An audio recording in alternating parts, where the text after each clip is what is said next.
For today's video mga idol, tara at samahan nyo kami na magkamada ng patatas sa Redbag mga idol. Ito pala yung gagawin namin maghapon mga idol. Lahat yung naka-plastic i-redbag namin mga idol.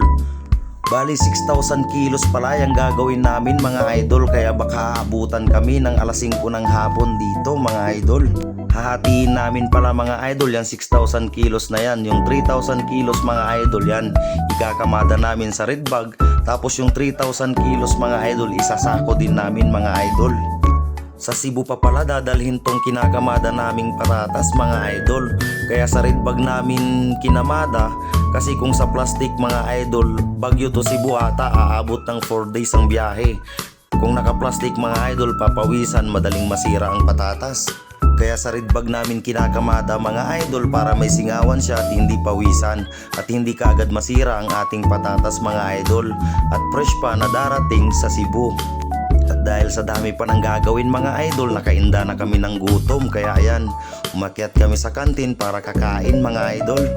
Ang hirap din kaya magtrabaho mga idol pag kumukulo ang tiyan, kaya kailangan kain tayo para may lakas sa trabaho.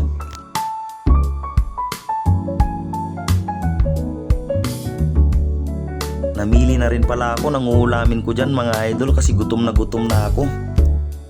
Munggo at giniling pala yung napili kong ulam mga idol, kaya mga idol tara kain tayo. Hindi na rin pala ako naghuhugas ng kamay mga idol kasi sobrang pagod. Mahirap na, baka mapasma tayo mga idol.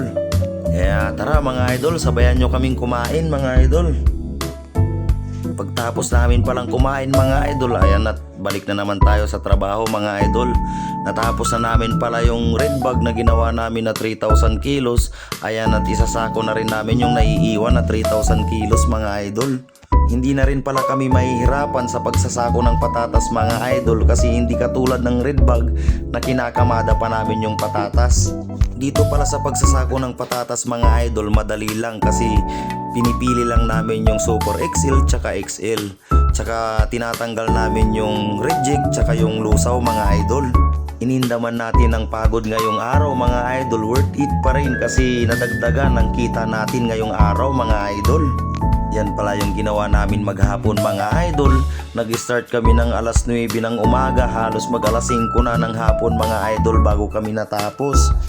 Pagkatapos naming nagtrabaho pala mga idol, ito at kumain kami ulit mga idol. Kaya hanggang dito na lang ang aking video mga idol. Maraming salamat na naman sa inyong panonood mga idol. Pasupport naman ng aking vlog. Maraming salamat mga idol.